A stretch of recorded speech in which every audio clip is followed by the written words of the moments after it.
뭐 공식을 할 때 제가 이제 제가 여기서 이렇게 설명을 할 때는 자체성이 없다는 그냥 맨 나중에 합니다. 변한다부터 하는데 책을 쓸 때는 변한다부터 할 수가 없어요. 그래서 왜냐하면 앞에 모습 공식에 자체성이 없다라는 것이 제일 처음에 나오기 때문에 자체성이 없기 때문에 변하고 헛것이고 머물 수 없는 것이거든요. 실제로는. 그래서 변하고 헛것이고 머물 수가 없어서 모습이 자체성이 없다라고 이제 결론적으로 아는 거죠. 근데 이제 이게 책에서 이제 그 책을 이제 집필하다가 보니까 순서가 자체성이 없다부터 하는데 자체성이 없다는 말은 매우 어려운 말이에요. 잘 안 쓰는 말이에요, 우리들이. 그러니까 이 성품이란 말을 잘 안 쓰지요.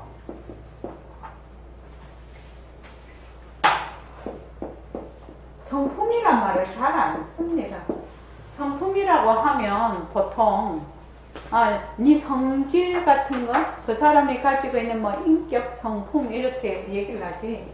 요 성이라는 것은 본래의 말하자면 이치, 본래의 본성 이런 것을 의미하거든.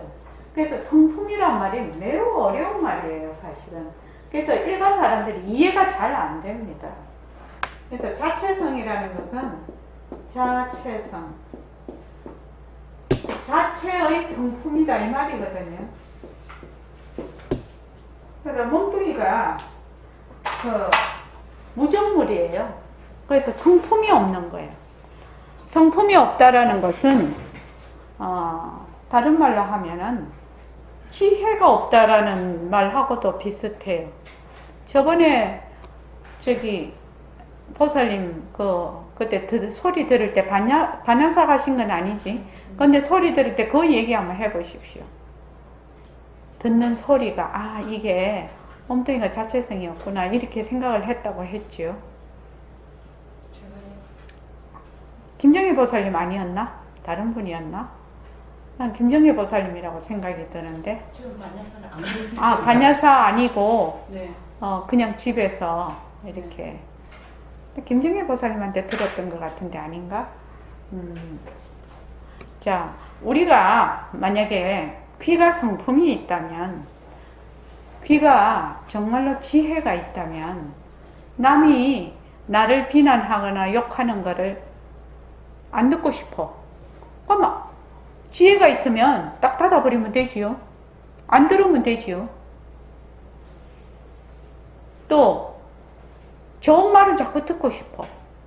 그러면 그때 귀 딱 열면 되지요. 김영수 보살님 얘기구나. 아니었나?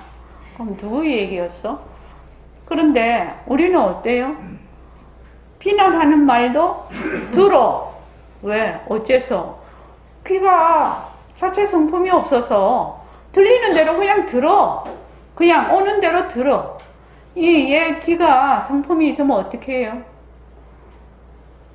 듣고 싶은 것만 들으면 되지요? 듣고 싶을 때 딱 열고 듣기 싫을 때 딱 닫아버리면 되는데 그게 안 되네. 자비안이 그랬나? 자비안이 그랬나 보다. 진짜 그렇죠? 그렇죠? 또 내가 막 화가 나면은 이 자체 성품이 있으면 어때요? 막 내가 불안하고 너무 괴롭고 이러면은 그거 안 하면 되지요.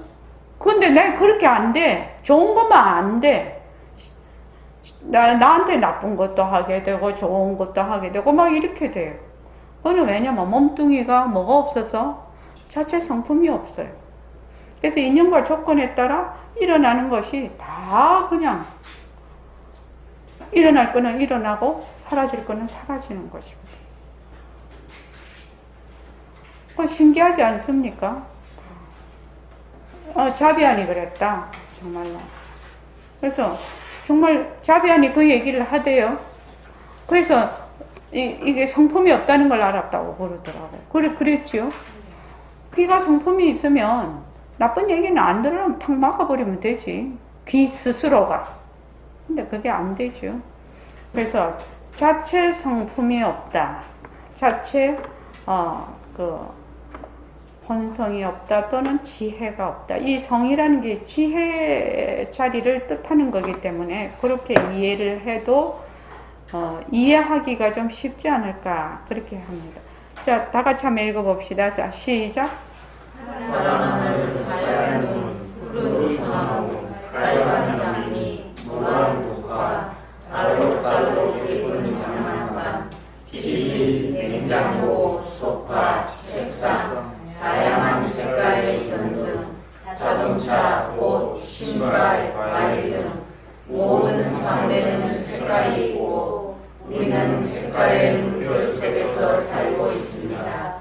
네, 그렇습니다. 예. 제가 왜 이렇게 길게 이렇게 색깔을 계속 이렇게 해놨냐면은, 위거사님, 색깔이 모습입니까? 색깔 아닙니다. 모습 아니죠? 네. 또, 김영숙 보살님, 색깔이 모습입니까? 모습이라. 그래서 우리가 전체로 보기, 쪼개서 보기 이렇게 하잖아요. 그렇게 하면 전체로 보기를 자꾸 모습 공식을 해요. 모습 공식을 자꾸 이렇게 하면 어떻게 되냐면 색깔이 모습인 걸 알게 돼요. 근데 보통은 사람들은 이 형체 있는 것만 이렇게 보지요. 근데 형체 있는 거 볼 때 뭘 봅니까? 색깔을 다 보거든요. 색깔을 보는데 색깔에 대해서는 그냥 아무 생각이 없어. 밝다, 어둡다가 모습입니까? 위거사님? 모르겠습니다. 예. 그래서 처음에는 색깔이라든지 밝음이라든지 어둠이라든지 이런 것이 모습이라는 것을 어떤 분은 그랬어요. 2년 동안 여기를 다니셨는데 그분이 열심히 다니셨어요. 그랬는데 색깔이 모습이라는 것을 2년 뒤에 알았어요. 평소에도 제가 색깔 가지고 자꾸 뭐 빨간 장미하고 뭐 하는데도 귀에 안 들어오는 겁니다.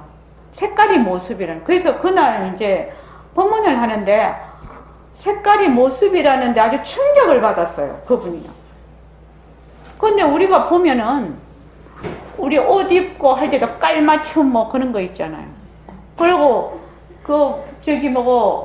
뭐 디자인이나 옷이나 뭐 이런 인테리어나 할 때도 색깔을 굉장히 중요시 하거든요. 그리고 보면은 색깔이 없는 게 없어. 전부 색깔의 홍수 속에 살고 있는데 색깔이 모습이다 이렇게 생각하기가 매우 어렵다는 거예요. 색깔이 모습입니다. 색깔이 모습입니다. 그래서 인연과 조건에 따라 색깔이 다 다르게 보입니다. 다 다르게 보입니다. 자, 그 다음에 읽어보십시오. 그러면 이 질문에 답해보세요. 빨간 성화는 무슨 색깔일까요? 정말 어리석은 질문이라고 생각하지 않으셨나요? 내 질문이 잘못된 것 같습니다. 우리는 일반적으로 물체마다 고유한 색깔을 가지고 있다고 생각합니다. 그게 사실 아닌가요? 물체마다 색이 있다고 된 것은 빛이 물체와 반사나 흡수하는 현상이 일어날 때 스펙트럼의 특성에 의해 변화하기 때문입니다. 백색광이 어떤 물체에 비쳤을 때 붉은색을 반사하고 나머지를 흡수하면 그 물체의 색은 붉은색이 됩니다. 즉 물체 표면이 장파장을 많이 반사하고 단파장을 흡수해버리면 우리 눈에 반사되어 들어오는 빛은 붉게 보이는 것입니다. 그렇게까지는 생각해보지 않았습니다. 사과의 표면은 장파장의 붉은 빛이 많이 반사되고 노랑이와 짧은 파장의 빛은 거의 흡수되므로 반사광이 빨강이 됩니다. 그래서 우리는 사과가 굵다고 느끼는 것입니다. 검은색은 모든 파장의 빛이 흡수되는 현상, 흰색은 모든 빛이 반사되는 현상입니다. 그러면 빨간 사과가 본래 빨간색이 아니라는 말씀이군요. 그렇습니다. 물체의 색은 그 자체의 내부에 고유한 색을 가지고 있어서 밖으로 발산하는 것이 아니라 빛이 물체의 표면에 닿는 순간 빛의 반사와 흡수에 의해 드러나는 것입니다. 그러니 빨간 사과는 무슨 색깔일까? 빨간 사과가 빨간색일까라는 질문은 결코 어리석은 질문이 아닙니다. 그런 생각을 해본 적이 없습니다. 그럼 빨간 사과는 무슨 색깔입니까? 무색입니다. 대부분의 사람들은 다른 사람이나 동물들도 자신이 보는 것과 똑같이 볼 것이라고 착각합니다. 고정불변한 모습이 있어서 사람이든 개든 고양이든 닭이든 모두 똑같이 볼 것이라고 생각합니다. 다른 동물들도 나와 똑같이 볼까라는 생각을 아예 해보지도 않고 그냥 살아가는 것입니다. 네, 그렇습니다. 예, 빨간 사과를 이제 우리가 봐요. 이렇게 빨간 사과를 보면 그 사과가 본래 빨간색인 줄 알아. 우리는 이때까지 그렇게 생각을 하죠. 빨간 사과는 사과가 본래 빨간색이구나 이렇게 생각을 하는데 진짜로는 그 빨간 사과가 빨간색이냐 아니라는 겁니다. 빛이 반사되어서 우리 눈에 올 때 그 흡수되는 그 파장이 있고 반사되는 파장이 있어요. 그래서 길게 반사를 하면 빨갛게 보는 겁니다. 그런데 또 빨갛게 보는 우리의 인연과 조건이 있어야 되겠죠. 왜냐하면 이제 그 밑에 나오는데 개는 빨간색을 못 봐. 왜? 빨간색을 보는 이 눈의 인연과 조건이 안 돼 있어요. 그래서 빨간색을 거의 회색이나 검정색으로 봐요. 그래서 개 세상에는 뭐가 없다. 빨간 사과, 빨간 장미, 빨간 옷, 빨간 신발. 개 요새 되게 빨간 옷만 입고 다녀요. 근데 걔는 맨날 검은 옷 입었다고 생각할 거예요, 지는요. 그러니까 세상의 모든 것은 인연과 조건에 따라서 그 색깔을 낮추는 겁니다. 근데 우리는 그 자체의 고유한 색깔을 가지고 있다고 생각을 하거든. 참 이런 거 보면 얼마나 기가 막힌 일인지 모릅니다. 이걸 처음에 알았을 때. 그래서 빨간 사과가 진짜 빨간색입니까? 무슨 색깔입니까? 무색이라는 겁니다. 무색. 무색이기 때문에 어떻게 돼요? 빨간 사과를 놔둘 수가 있어요. 개에게는 까만 사과로 놔둘 수가 있어요. 근데 만약에 사과가 본래 빨간색이면 나비도 빨갛게 보고 원숭이도 빨갛게 보고 개도 빨갛게 보고 사람도 빨갛게 보고 다 빨갛게 봐야 된다는 겁니다. 물고기도 빨갛게 보고. 근데 그렇게 안 보인다는 겁니다. 그 빨간 사과는 이 빨간 사과의 그 빨간색은 무엇에 따라? 인연과 조건에 따라 전부 다 수많은 모습을, 수많은 색깔을 놔둘 수가 있다. 엄청난 얘기죠. 엄청난 얘기입니다. 그래서 그 밑에 한번 박스를 읽어보고 그 다음 나가죠. 개의 이야기. 개는 파랑, 노랑, 흰색, 검은색 네 가지 색만 볼 수 있는 생명입니다. 그 외의 색깔은 네 가지 색의 색조로 봅니다. 오렌지색은 약간 진한 노란색, 빨간색은 검은색 또는 짙은 회색으로 봅니다. 그래서 개에게는 빨간 사과, 빨간 장미, 빨간 옷이 없습니다. 사람들은 강아지에게 예쁜 빨간 옷을 비추지만 개는 검은색 옷으로 봅니다. 그러면 지금 우리가 같은 지구상에 요새 애완견 굉장히 많이 기르고 있어요. 그죠? 개를 굉장히 많이 기르고 있는데 그 개가 보는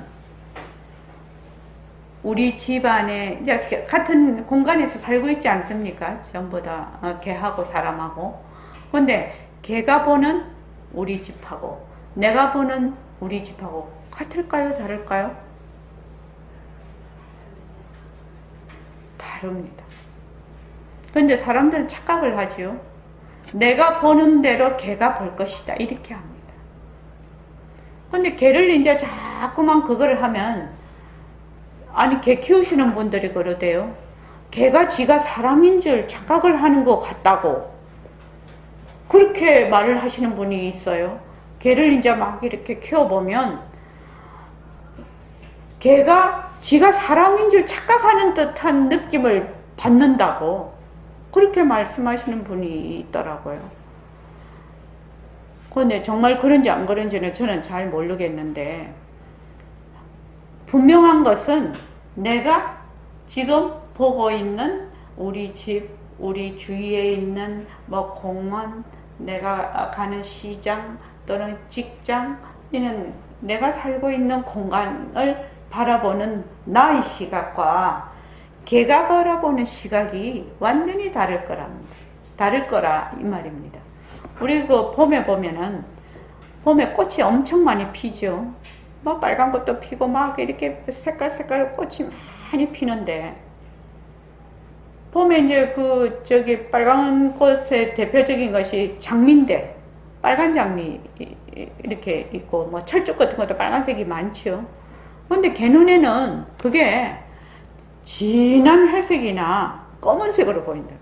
그러니까 개는 맨날 볼 때 장미가 뭘로 보여요? 검은 장미로 보여요. 그러면은 이 색깔을 나타나고 있는 이 세상에서 전혀 다르게 보일 것이라. 전혀 다르게 보일 것이라. 지금 빨간 옷 입은 사람, 빨간 옷 입은 사람이 없네. 여기는. 여기 연등. 걔가 이제 또 연등을 보면, 보림선언에는 노란 연등하고 검은 연등을 달아놨구먼. 이래 생각을 하지요. 이렇게 생각을 합니다. 그런데 만약 색깔이 모습이지요. 인연과 조건으로 생긴 모습입니다. 색깔이. 모습인데, 색깔이 그렇다면 모양은 어떻게 했냐는 겁니다. 모양. 형체죠, 형체. 형체라고 하면 우리의 몸부터 시작해서 전부 다 이런 것이 다 형체입니다. 그죠? 다 형체인데 내가 보듯이 걔가 보겠냐 이 말입니다. 형체를 보겠냐. 안 본다는 겁니다. 또 집에 고양이 많이 키우지요? 안 본다는 겁니다. 근데 얘들이 내가 보는 거하고 똑같이 볼 거라고 생각을 자꾸 하거든. 그러면 개가 사는 세상하고, 위거사님, 개가 사는 세상하고 똑같이 살아요, 한 집에서. 개가 사는 세상하고 내가 사는 세상이 같아요, 달라요? 다릅니다. 다릅니다. 네. 뭐 천상, 뭐 저기 아기 지옥 갈 것도 없어요. 이 지금 지구상에서 수많은 생명들이 살고 있습니다. 살고 있는데 전혀 다른 세상으로 보고 있어. 전혀 다른 세상으로. 이거는 조금 더 그 차별을 두기 위해서 이랬는데, 사람도 마찬가지죠. 백봉 선생님 말씀마다는 개 같은 사람, 돼지 같은 사람, 뱀 같은 사람, 여우 같은 사람, 곰 같은 사람, 뭐 사람이 다 자기 품성에 따라 다르지요. 그러면 개 같은 사람은 개 같은 짓을 해. 그지? 또 돼지 같은 사람은 돼지 같은 짓을 해. 뱀 같은 사람은 뱀 같은 짓을 해. 여우 같은 사람은 여우 같은 짓을 해. 곰 같은 사람은 곰 같은 짓을 해. 그런데 그 사람이 보는 세상이 다르다는 겁니다. 나하고. 다르니까 다른 행동을 하는 것이죠. 다른 행동을 하는 겁니다. 그러면 같은 세상을 살고 있고 종도 같은 사람이야. 종이 같아요. 그죠? 사람인데도 불구하고 전혀 다른 세상이에요.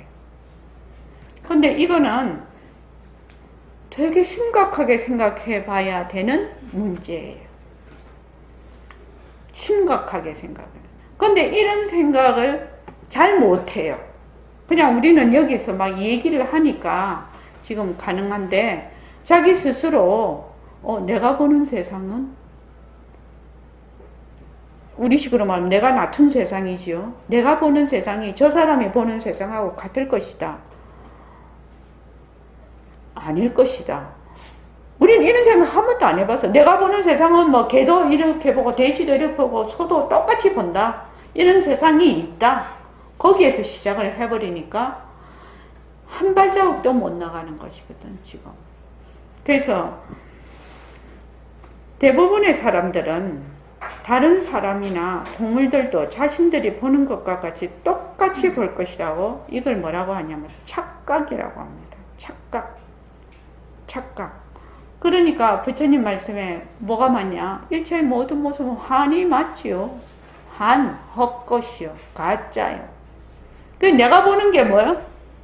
저 사람은 그렇게 저 걔는 요거를 까만 걸로 보고 나는 지금 빨간 걸로 보는데 미거사님 그러면 누가 맞아요? 이게 빨간 게 맞아요? 까만 게 맞아요? 모르겠습니다. 또 김영숙 보살님은요? 이게 까만 게 맞아요? 빨간 게 맞아요? 각각 인연과 조건에 따라서 다르게 보기 때문에 뭐가 맞는 맞다 틀리다 할 수가 없죠. 자기의 인연과 조건으로 보는 겁니다. 그래서 나의 인연과 조건으로 보고 듣고 말하고 하는 모든 안이비설신이 색성향 미촉법을 그것이 고정된 것이다. 고정 불변한 것이다. 그것이 있다. 없다. 이렇게 하면 그 말이 맞냐 이 말입니다. 그 말이 안 맞지요. 안 맞습니다. 안 맞다고요. 부처님의 그 가르침은 여기에서 시작을 하지 않냐. 일처의 모든 것은 환이다. 근데 환이라는 것을 어떻게 우리가 알아듣겠냐고. 그러면 환이다 이러면 가짜구나. 이 정도는 알아들어도 일체의 인연과 조건에 따라서 전혀 다른 모습으로 보일 수 있다. 이렇게는 생각을 안 한다는 겁니다. 그러죠. 그래서 이거를 볼 때 어떻게 보라고 했다고요? 부처님은 범소유상 개시 허망이니까 일처의 모든 특징이 있는 거는 다 허망한 모습이니까 뭘로 보라? 비상으로 보라고 했거든. 특징이 없는 상으로 보라고 했거든. 아닌 상으로 보라고 했거든요. 근데 그게 그렇게 봐지냐고 우리가. 뭐 되게 그거 한 거는 그렇게 안 봐지겠지만 그 되게 내가 마음에 들고 애착이 가고 하는 거는 거기에다가 플러스 알파를 하지요. 플러스 알파를 해서 푹 집어 들지요. 그래서 일처의 모든 모습은 인연과 조건으로 생긴 모든 모습은 헛것이다라는 말 속에는 가짜지요. 가짜인데 어떤 가짜냐? 진짜와 이제 처음 단순하게 볼 때는 진짜와 가짜다. 그래서 가짜를 가짜로 알아야 된다. 말로는 이제 가짜를 가짜로 알아야 된다 이라는데 그 말 속에는 엄청난 내용이 들어가 있는 거죠. 어째서 가짜냐? 그래서 인연과 조건으로 생긴 모든 모습은 고정된 것이 없다. 고정된 것이 없다. 인연과 조건에 따라서 고정 불변한 것이 없고 개별적이고 독립적인 것이 아무것도 없다라는 그 뜻이 그렇게 중요한 거예요. 그래서 내가 지금 보고 있는 거는 나의 인연과 조건에 따라 보고 듣고 말하고 색상향미 촉법을 낮춘다 이러면 맞지만 그것이 실제로 존재한다 이러면 틀리는 말이 된다 이 말입니다. 그래서 만약에 색깔이 이렇다면은 형체도 마찬가지다. 그러면 내 몸도 우리는 같은 사람이니까 이런 식으로 보지. 근데 걔가 볼 때는 이렇게 안 볼 거라는 거죠. 고양이가 나를 볼 때는 이렇게 안 볼 거라는 거죠. 다른 모습으로 볼 것이라. 그러면 사람이 보는 게 맞아요? 걔가 보는 게 맞아요? 어떤 모습이 진짜 내 모습이에요? 진짜 내 몸뚱어리 모습이냐고. 그 몸뚱이가 막 세포화돼서 막 변하고, 그거는 아주 원초적인 것이고, 그거는 너무 원초적인 것이고, 좀 더 형이상학적으로 말하면, 도대체 고양이가 보는 내 모습이 맞냐, 개가 보는 내 모습이 맞냐, 저 사람이 보는 내 모습이 맞냐고요. 각각 다르게 보일 텐데요. 사람도 또 사람 나름이죠. 각각 다르게 볼 텐데 나는 어떤 몸이 진짜 내 몸이냐고요. 어떻게 생긴 몸이 진짜 내 몸이냐고. 그런데 사람들이 어떤 착각을 하지요? 지금 나의 인연과 조건으로 보는 이 몸이 이렇게 생겼다라고 생각을 하는 것입니다. 이거는 좀 어려운 얘기죠. 그래서 내 몸이 뭐예요? 본래 비상이요. 인연과 조건에 따라 이렇게 보일 뿐이다. 그래서 뭐라고 하죠? 이거를 환이라고 하죠. 환. 일체의 모든 모습은 뭐다? 부처님이 환이다. 환이다. 환이 되려면 어째 돼요? 비어야 되죠. 환이 되려면 비어야 돼요.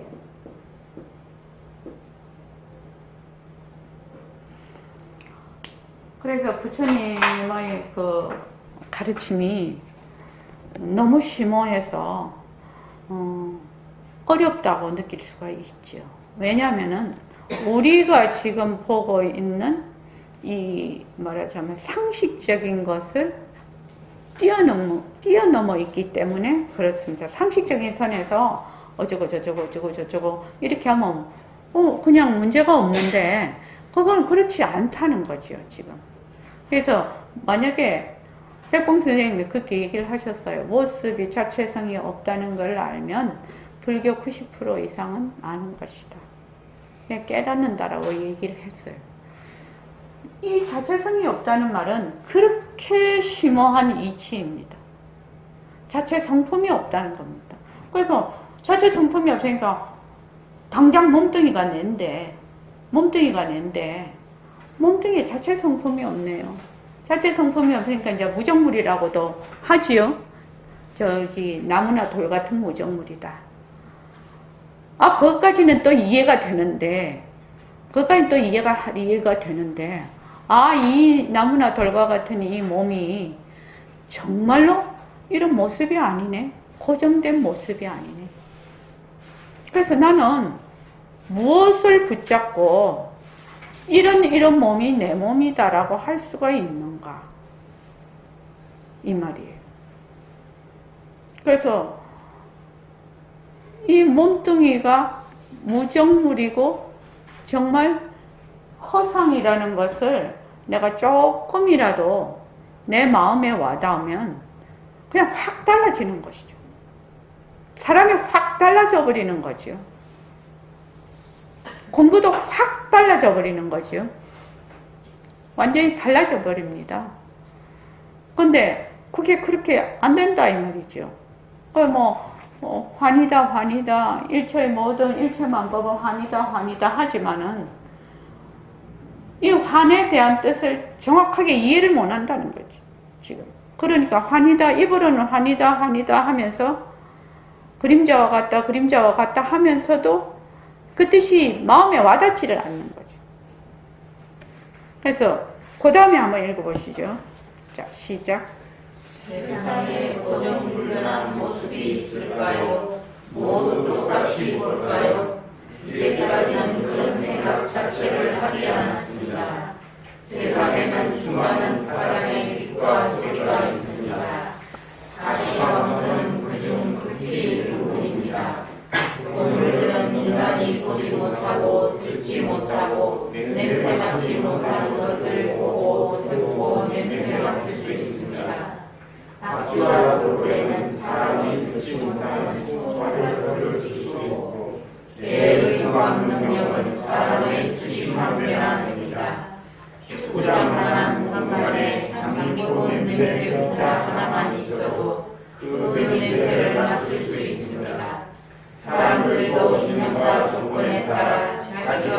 싶은 것만 보고 듣고 싶은 것만 듣는 경향이 있습니다. 실제로 그런 경험이 있습니다.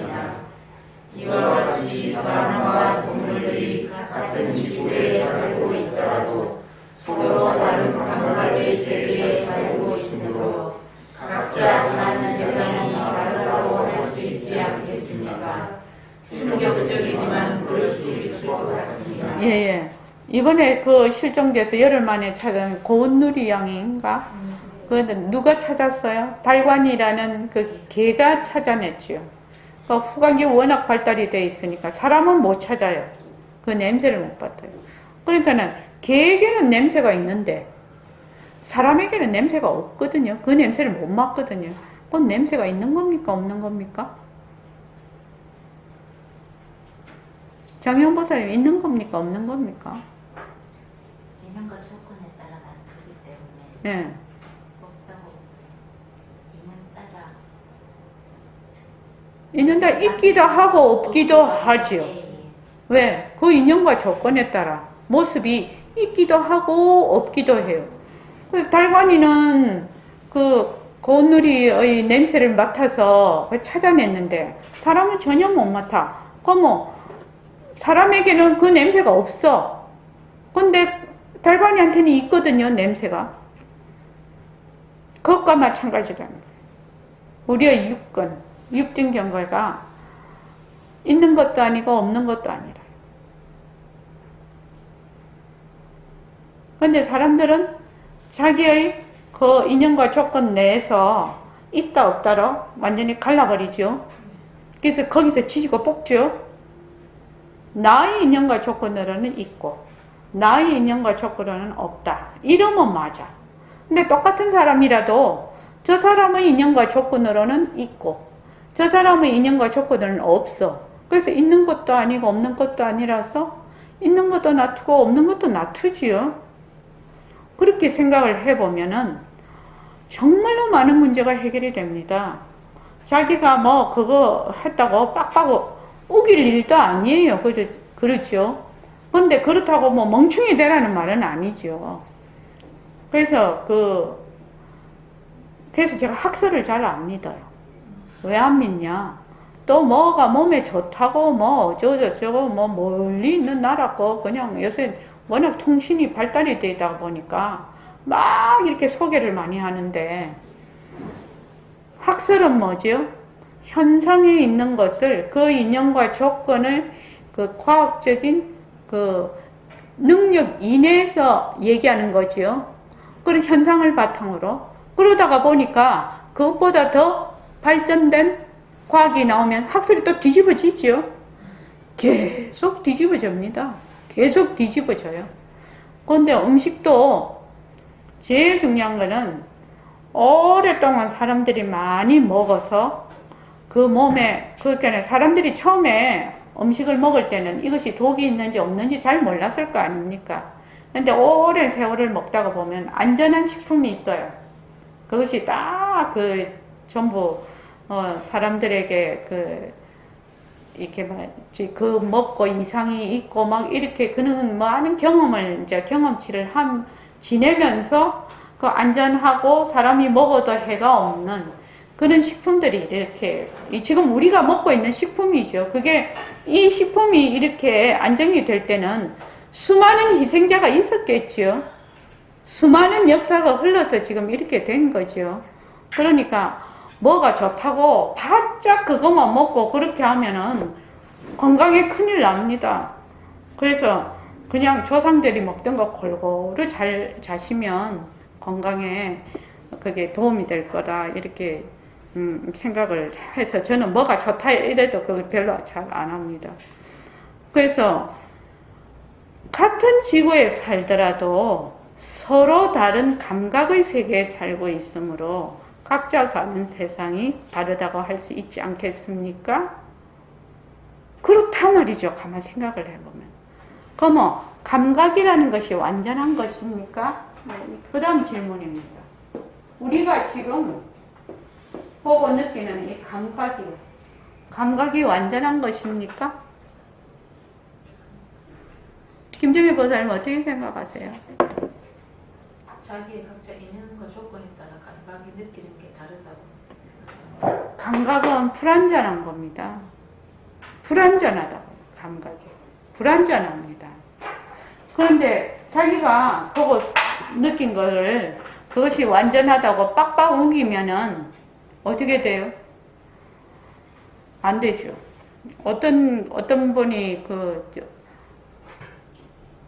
우리 집에 있던 책, 그거 제목이 뭡니까? 죽어야 사는 사람이던가? 뭐 그런 제목인데, 거기 보면은 이 사람은 이 다리를 멀쩡하게 갖고 있잖아요, 지금. 이 다리를 예로 들면. 그런데 그 사람은 어떤 이유에 이제 뇌의 그 어떤 기능이 잘못됐는지 안 그러면은 그게 잘못됐는지는 잘 몰라도 이 다리가 없어져야지 굉장히 행복하다고 느끼는 거예요. 이분이, 이 사람. 근데 세계에서 그런 사람들이 다수가 있다고 합니다. 그래서 멀쩡한 다리를 수술을 해요. 잘라내요. 그래갖고 이 사람이 너무 행복한 거예요. 그냥 우리가 생각할 때는 시체말로 또라이 아닙니까? 두 다리 멀쩡하게 있어야지 살기가 편안하고 좋은데 이 사람은 이 다리가 있으므로 너무너무 불행한 거예요. 그래서 다리를 실제로 성한 다리를 절단을 합니다. 근데 이게 이 다리뿐만 아니라 이 모든 육체에 있는 모든 기관에 다 해당이 되더라고요. 그럼 그 사람이 그 기관이 없어져야 이분은 행복감을 느끼는 겁니다. 그런 책도 봤습니다. 그래서 정말 사람이 인연과 조건에 따라서 얼마나 다른 삶을 살고 있는지 그런 그 책을 보면서 그렇게 느꼈는데, 우리의 착각은 뭐냐면은 내가 보고 내가 들은 이것이 실제로 있다라고 생각을 하는 겁니다. 그리고 세상은 지금 내가 보고 내가 듣는 이것이 실제로 있어서 내가 이걸 본다라고 생각을 하는 겁니다. 참 신기한 일이죠. 우리가 꿈을 딱 꿔보면 김영숙 보살님 꿈에 김영숙 보살님 못 만드는 거 있어요? 꿈에 못 만드는 거 있어요? 산도 만들고 들도 만들고 자동차도 만들고 바다도 만들고 생각만 하면 그냥 만들어져. 엄청난 일이에요. 꿈속에서 나도 만들고 너도 만들어. 그래서 온갖 일을 다 해. 꿈에서 막 그냥 생각만 하면 그냥 만들어져. 그거 신기한 일 아닙니까? 근데 생시도 마찬가지라요. 우리는 이제 육체에 워낙 얽매여 있고 그러니까 이게 잘 안 되는데, 자기가 그래서 몸뚱이를 자꾸 내라고 한단 말이죠. 몸뚱이는 내가 될 수가 없는데. 왜? 몸뚱이는 그림자잖아요. 환이잖아요. 환을 자꾸 나라고 하거든요. 환을 자꾸 나라고 해요. 나라고 하니까 또 내 거가 생기는 거죠. 근데 부처님은 어떻게 이걸 알으셨을까? 신기한 일인데. 이런 이치를 실제로 당신이 이제 도솔천에 계실 때부터 이미 다 알으시고 이렇게 지구에 몸만 놔두신 것인데, 방편으로. 이런 이치를 일반 사람들에게 얘기를 했을 때 그 사람들이 알아먹겠냐는 거죠. 그래서 부처님께서 처음에 이거를 말해야 돼, 말 안 해야 돼, 그렇게 고민을 하셨다는 거 아닙니까? 일처의 모든 모습이 헛것이다. 이걸 믿겠냐는 겁니다, 사람들이. 못 믿죠, 그죠? 큰일 나죠. 그래서 이제 그 제석천이 그래도 모든 중생들을 위해서 이거를 말씀을 하셔야 됩니다. 이래서 이제 그 초전법문이 시작이 됐는데, 모든 모습은 모든 인연과 조건으로 생긴 모습이에요. 인연과 조건으로 생긴 모습이에요. 모습이라는 것은. 그것이, 그러니까 이제, 천상 사람들은 그걸 한다고 하지요. 천상 사람들은 그냥 생각만 하면 그 아이를 우리처럼 몸으로 태에 들어와서 뭐 아이를 이렇게 낳는 것이 아니라 생각으로 아이를 낳는다고 하지요. 아이도 생각으로 아이를 낳는다고 합니다. 그리고 정말 말이 필요가 없다고 하거든요. 거기서 우리는 말로 해야 돼. 이렇게 우리의 인연과 조건은. 그것과 마찬가지로 모든 모습은 인연과 조건으로 생긴 모든 모습은 뭐가 없다? 자체성이 없다. 자체성이 없다라는 말은 참 어려운 말인데, 자체의 그 성품이 없다. 실질적인 그 실체가 없는 것이다. 실질적인 그 실체가 없는 것이다. 그래서 우리가 사용하고 있는 모든 이름은 실체가 없는 것이다. 실체가 없는 것이다. 그래서 그 다음 한번 읽어보죠.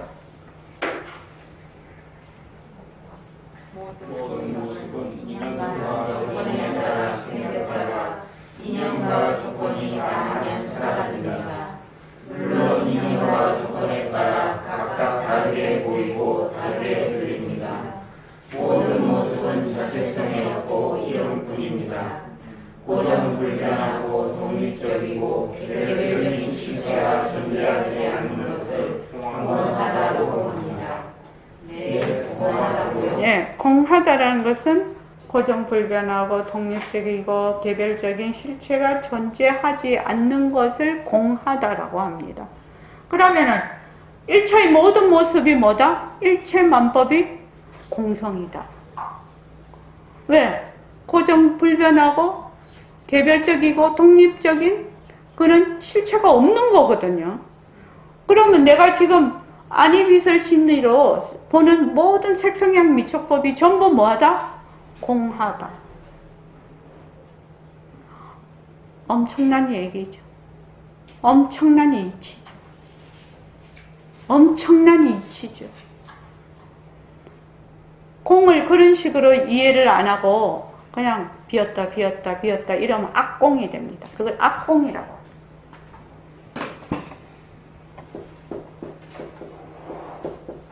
악공.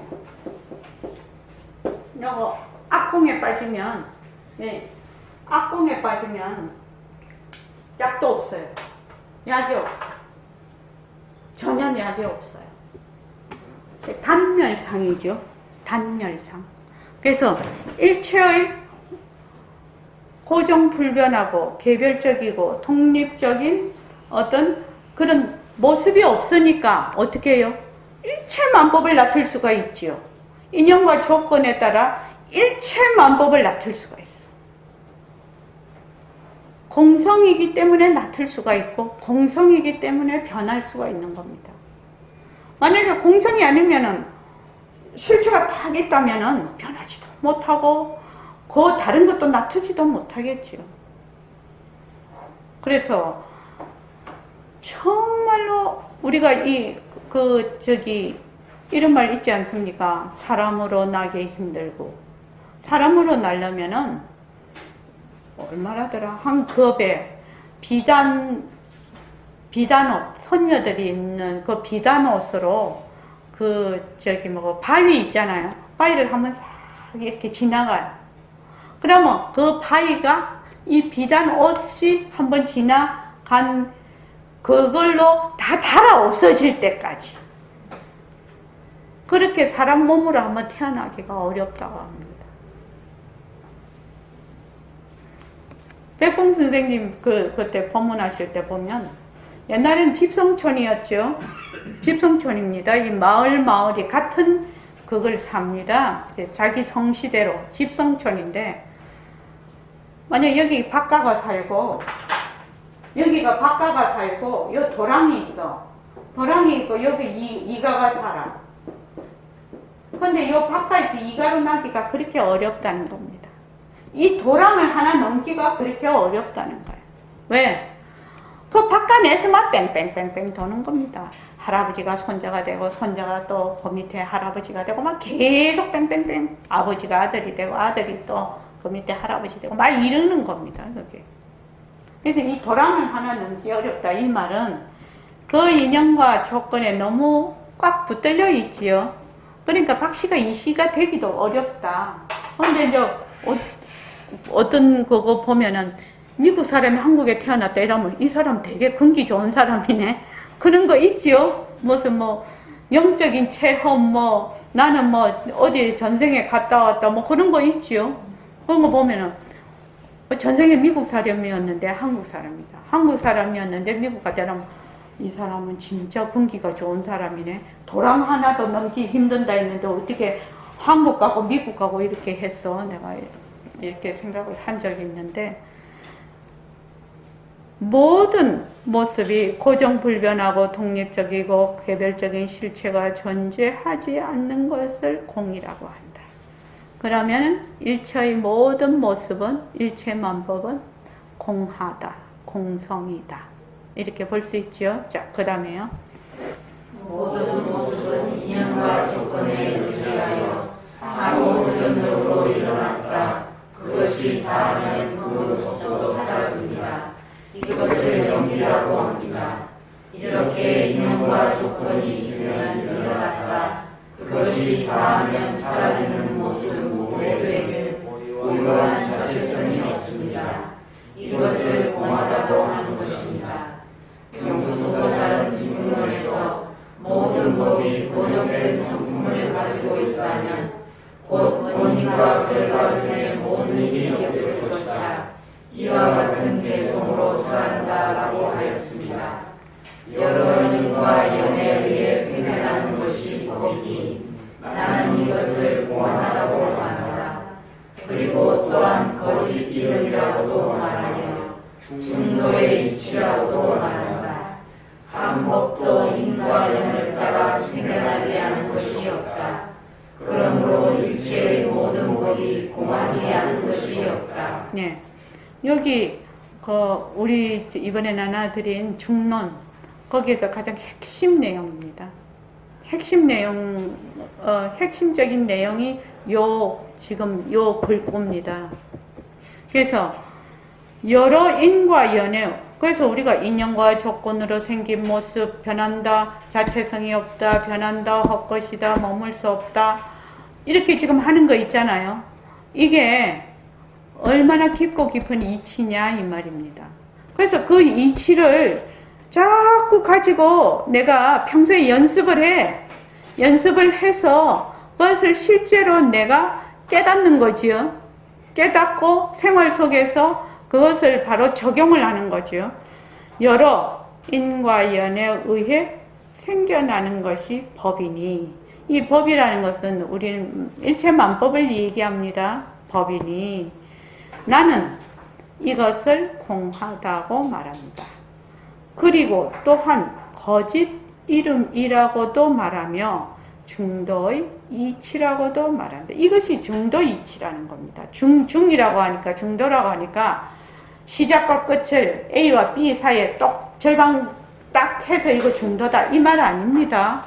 일체의 모든 것이 공하다라는 것. 그래서 거짓 이름이라는 것을 중도라고 한다 이 말이지요 지금. 그래서 저 처음 시작할 때 칠판 이랬어요. 칠판은 뭐라고요? 이름. 예, 거짓 이름이지요. 거짓 이름입니다. 우리 뭘 해서 이거 알 수 있다고요? 쪼개면 알 수 있지 않냐고요. 금방. 거짓 이름이라는 걸 알 수 있죠. 칠판이라는 실체가 있어요, 없어요? 없어요. 칠판은 인과 연이 모였을 때 칠판이라는 이름으로 나타나. 인과 연이 사라지면 칠판이라는 이름도 사라져버려요. 그래서 칠판 이랬을 때나 아, 이것이 공하구나. 이렇게 알아야 된다. 칠판이라는 실체가 있는 것이 아니고 이것이 이름뿐이구나. 이렇게 알아야 되네. 이것이 중도다 이 말입니다. 지금. 그래서 한 법도 인과 연을 따라 생겨나지 않은 것이 없다. 우리 이해하지요? 한 법도. 그러므로 일체의 모든 법이 공하지 않은 것이 없다. 우리가 만약에 모습 공식을 안 하면 이건 뭔 말인지 몰라. 뭔 말인지 몰라요. 근데 모습 공식을 우리가 자꾸 하고 있거든 지금. 하고 있으니까 모습 공식을 하면 어떤 이치를 깨우칠 수 있다고요? 모습 공식을 하면 어떤 이치를 깨우칠 수 있어요? 공성. 연기와 공성이지요. 그래서 공리를 깨우칠 수가 있어요. 그래서 우리가 이해를 하는 겁니다. 이 말을. 자, 그 다음 읽어보십시오. 어렵습니다. 좀 자세히 설명해 주십시오. 일반적으로 우리가 지각하는 방식과 그 모습이 실제로 존재하는 방식은 다릅니다. 그렇다고 우리가 경험하고 있는 사실들이 허무한 것이라고 부정하는 것이 아닙니다. 모든 모습이 어떤 식으로 존재하는지 발견하는 것이죠. 예. 이거 다시 한번 읽고 넘어가겠습니다. 일반적으로 우리가 지각하는 방식, 우리의 인연과 조건으로 지각하는 방식과 내가 보고 있는 그 모습이 실제로 존재하는 방식은 다르다는 겁니다. 이해되시죠? 다릅니다. 그렇다고 우리가 경험하고 있는 사실이 허무한 것이라고 부정하는 것이 아닙니다. 나의 인연과 조건에 따라 일어나는 것이 허무하다고 부정하는 것이 아니라 모든 모습이 어떤 식으로 존재하는지 그 모습의 실상이 어떤 것인지를 밝히려고 하는 겁니다. 지금 우리가 지금 공부하는 것이. 자, 그 다음에 읽어보십시오. 모든 모습은 우리가 보고 듣는 그대로라고 생각했습니다. 수행하는 사람들은 현실의 모든 모습들이 실제로 존재한다는 기막힌 생각을 내려놓아야 우리 자신을 지배하고 있는 번뇌의 힘을 없애기 시작할 수 있습니다. 경전은 무지와 무지가 일으키는 고통으로부터 완전히 벗어날 수 있는 유일한 방법인 진실한 문이 바로 공성을 깨닫는 지혜라고 말하고 있습니다.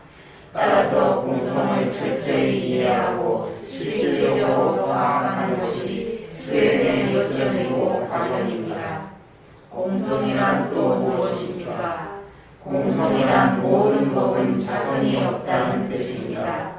모든 모습은 자체성이 없다는 의미군요. 그렇습니다. 그런데 공성을 어떤 절대적인 실체라거나 독립적인 진리라고 잘못 이해해서는 안 됩니다. 공성이라고 하니까 공성이라는 것이 있는 듯한 생각이 듭니다. 우리는 보고 듣고 느끼는 고정불변한 모습이 있다고 오해하는 경우가 많습니다. 공성은 사물이나 사건, 즉 모든 모습의 본성이라고 이해해야 합니다. 예. 다음에 요 밑에 거 하고 다시 한번 다음 시간 내일 다음에 또 하겠습니다. 이제 지금 이 자체성이 없다는 상당히 어려운 이치거든요. 굉장히 형이상학적인 이치입니다. 그런데 이제 우리 지금 도반님들은 모습 공식을 계속하고 있기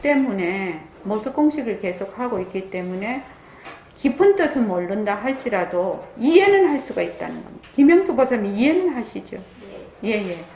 실제로 이것이 적용을 해서 하기는 어려우나 이 말이 나는 그렇게 까만 거는 글자고 하얀 거는 종이고 이 정도는 아니라는 겁니다.